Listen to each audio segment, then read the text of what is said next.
Monsoon आज फिर से आगे बढ़ा और ये तीसरा दिन है जब लगातार मॉनसून आगे बढ़ रहा है। 22 को भी बढ़ा था, 23 को भी बढ़ा था, इनफैक्ट 21 से बढ़ रहा है। तो 21, 22, 23, 24 आज चौथा दिन है जब लगातार मॉनसून ने प्रोग्रेस की है। और अच्छी बात यह है कि पूरे महाराष्ट्र को कवर करते हुए और छत्तीसगढ़ के लगभग सभी भागों को कवर करते हुए झारखंड और बिहार में अभी वहीं पर स्थित है जहां कल पहुंचा था डाल्टनगंज और मोतिहारी।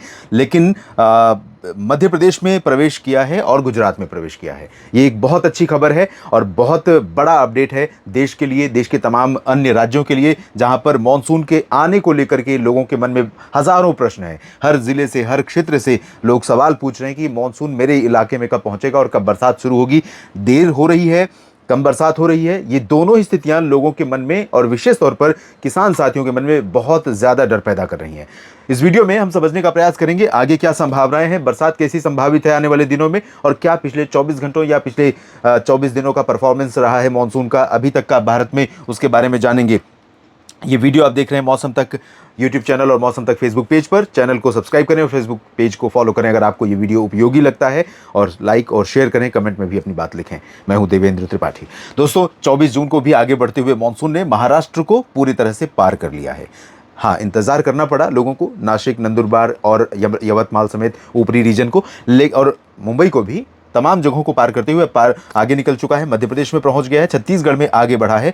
गुजरात और मध्य प्रदेश दो ऐसे राज्य हैं जिनके लिए आज मॉनसून की एंट्री का दिन था। आज 24 जून के दिन मॉनसून ने प्रवेश किया है मध्य प्रदेश और गुजरात के भागों में। और जो लाइन है, नॉर्दर्न लिमिट ऑफ मॉनसून, जिसको हम यहाँ पर मैप में देख रहे हैं, इसको अगर हम अलग अलग क्षेत्रों में किस राज्य में कहाँ से गुजर रही है इसकी बात करें तो गुजरात में सूरत से गुजर रही है। मैंने कल भी कहा था कि आज संभावित है कि यहाँ पर पहुँचेगा। मध्य प्रदेश में पश्चिम इंदौर और पूर्व में मांडला से गुजर रही है, और छत्तीसगढ़ में सूरजपुर जो एकदम नॉर्थ वेस्टर्न रीजन है, और साथ में झारखंड में डाल्टनगंज और बिहार में मोतिहारी पर यह नॉर्दर्न लिमिट ऑफ मॉनसून बनी हुई है। अब बारिश की बात करते हैं दोस्तों। बारिश पूरे भारत में जो दर्ज की जा रही है, कल सुबह तक का आंकड़ा है। कल का जो आंकड़ा भारत का बारिश का रिकॉर्ड किया गया है वो ये रहा, देश में थोड़ी सी बारिश बढ़ी है। 7 मिलीमीटर वर्षा इस समय 23 जून के दिन 7 मिलीमीटर वर्षा अगर रिकॉर्ड की जाती पूरे भारत में 24 घंटों की अवधि में तो वो सामान्य बारिश मानी जाती। लेकिन रिकॉर्ड कितनी की गई थी? 4.6, जो सामान्य से 34% कम है। जहां 70 और 80% प्रतिदिन या 60% प्रतिदिन कम बरसात हो रही थी, मैं बता रहा था आपको कि इंप्रूवमेंट होगा और हुआ है।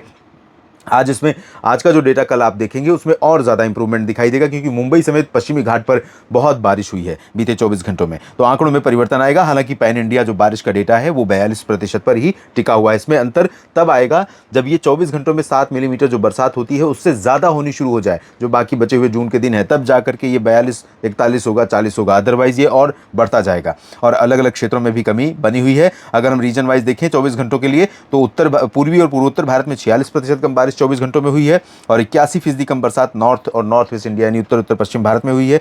25% की कमी मध्य भारत में इसके बावजूद रही। आप सोचिए, छत्तीसगढ़ में, ओडिशा, मध्य प्रदेश के साउथ पोर्शन में, महाराष्ट्र में कई जगहों पर, गुजरात के कुछ हिस्सों पर, गोवा में बारिश शुरू हो गई है। लेकिन इसके बावजूद बारिश जो 24 घंटों में दर्ज की गई, कल सुबह तक का डेटा है, आज का जो डेटा आएगा वो उसमें अंतर रहेगा। आज बेहतर स्थिति रही होगी। साउथ पेनिनसुलर रीजन में 6% की कमी रही है। 24 घंटों में सर्वाधिक वर्षा वाले जो 20 शहर हैं, स्थान हैं, उनका डेटा देख लेते हैं, जिससे आपको और हम सभी को यह आत्मविश्वास बढ़ेगा कि हाँ, बारिश बढ़ रही है।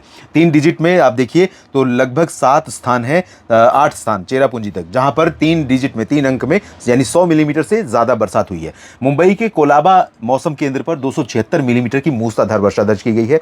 224 मिलीमीटर सुबह 8:30 तक हुई थी, और ये 24 के बाद लगभग 52 मिलीमीटर बारिश दर्ज की गई है दोपहर के बाद से शाम 5:30 के बीच में, सुबह से 5:30 के बीच में। मुंबई सांताक्रूज में 236, 219 रत्नागिरी महाराष्ट्र में ही, हरनई में 178 और 139 दहानू, ये सारे कोंकण गोवा रीजन है। महाबलेश्वर भी घाट क्षेत्र है, यहाँ 129 और 126 कारवार कर्नाटक में, चेरापूंजी मेघालय 104 और बुल्ढाना में 95 मिलीमीटर की बारिश दर्ज की गई है। रामागुंडम में 85, 78 गोवा के पणजी में, नॉर्थ लखीमपुर में 64, 62 हुई है सिलचर में, कन्नूर में 62 और 57.8 हुई है आइजॉल में, जलपाईगुड़ी में 53, 51 धुबरी में, कोचीन इंटरनेशनल एयरपोर्ट पर बारिश दर्ज की गई 50 और 49 बारिश हुई है लिंगपुई में, चंद्रपुर महाराष्ट्र में 49 मिलीमीटर वर्षा दर्ज की गई है। और दोस्तों, आने वाले दिनों में मॉनसून आगे बढ़ेगा कुछ और गुजरात की तरफ। इधर संभावनाएं अच्छी हैं। अरब सागर में भी आज बढ़ा है थोड़ा सा, तो इधर के क्षेत्रों में और आगे बढ़ेगा।